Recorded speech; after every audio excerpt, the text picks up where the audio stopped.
Poet Laureate of Montreal, I'm very happy to be with you tonight to celebrate Irving Layton's poetry. Comme poète de la cité, je suis honoré d'avoir été invité à participer à cet éloge d'un poète pour qui était important, et dans tous les sens du terme, le mot liberté. 1912, 3 grands crus en poésie. Cette année-là sont nés 3 grands poètes québécois. 1912, naissance dans la région de Trois-Rivières de Clément Marchand, doyen toujours vivant de la poésie québécoise. Poète qui a chanté la ville, le passage du monde rural au monde urbain.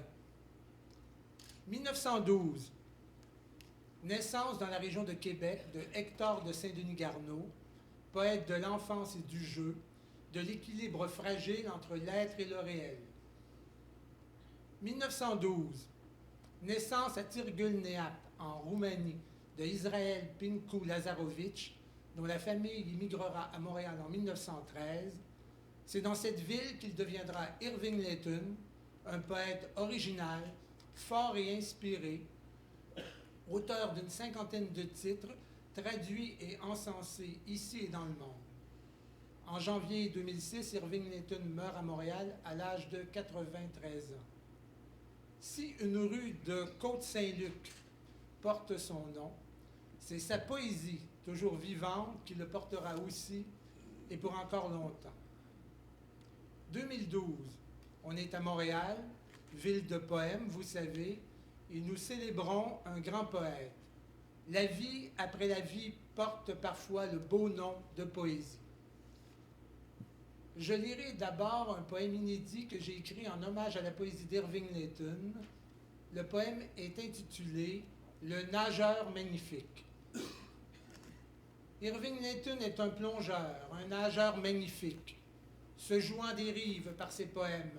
Son énergie créatrice originale est un défi lancé en écho à la vaste étendue marine. Passionné, solitaire, humaniste, observateur engagé, Irving Layton est un nageur conscient, un hédoniste, un jouisseur ludique, un chercheur de liberté. Un nageur illuminé entre désir et poésie, des îles sillonnent sa furie. Irving Layton plonge aux eaux profondes du drame social, de l'histoire, ses terreurs, ses horreurs enfouies. Il plonge aussi dans le tumulte marin du drame intime, dans la night music, sous l'écume dantesque de la divine comédie. Le poète plonge dans le monde contemporain. Avide, vibrant, à pleine brassée, il fend les vagues, celles de l'opinion publique, celles des bien-pensants et des esprits étroits. Irving Layton est un plongeur qui n'a pas froid aux yeux. C'est un nageur expert, en grâce, en poésie.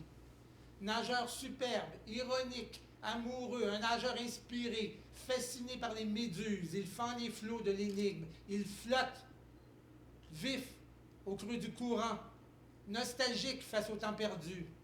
Il évoque Verlaine, dresse une élégie vers Marilyn Monroe, parle de la condition humaine, de la souffrance et des amours perdus, de la rumeur d'une sonate de Chopin.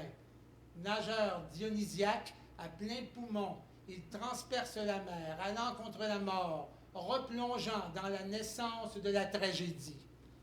Irving Layton connaît les marées, celles de la mémoire, celles du sex-appeal. Entre les sirènes de la perfection, il plonge, corps et mots tendus dans une mer de poésie. Entre Pasternak et Milton, Strindberg et l'étonnant Fellini, il plonge et plonge encore au cœur des eaux salées de toutes les Italies de sa vie. Entre Albert Camus et le pape Paul VI, il tient tête et sans tête, il évoque et devine le chaos. Nageur aux prises avec la critique, il ouvre un tracé. Nageur au long cours, nageur toujours après tant de plongeons, nageur émérite, sans peur et sans reproche. Il plonge et plonge against the death. Il plonge avec ses poésies éclaboussantes de vie. Irving Layton est cet immense nageur qui, contre vents et marées, affirme avec force d'une conviction acharnée que malgré tout, la poésie est liberté. Pour terminer, je lirai d'Irving Layton le célèbre poème de Swimmer, le nageur, traduit en français par le poète Émile Martel. Cette traduction est parue en 2001 aux Écrits des Forges dans Passeport, la poésie moderne de langue anglaise au Canada, une anthologie préparée par notre ami et poète André Farkas. Le nageur. C'est la faillite de l'après-midi. Voix. Le nageur plonge de son radeau. Son acte de guerre ouvre des corolles d'éclaboussures. Des têtes de serpents frappent, vite et en silence. En refaisant surface, voit, comme pour un instant, une racine brune, avec de merveilleux bulbes. Il repose imminent sur l'eau, alors que lumière et bruit viennent avec une passion violente en partant de la mer fertile autour des pôles pour éclater comme des coquilles brillantes autour de ses oreilles. Il plonge, il flotte, il va des sous comme un voleur, là où son sang chante dans les ombres tigrées, dans la verdure sans odeur qui le mène vers la maison, un saumon mâle qui descend des escaliers taillés à travers des bas quartiers sous-marins. Étonné par le souvenir d'ouïe perdu, il découpe des gestes de retour en soi.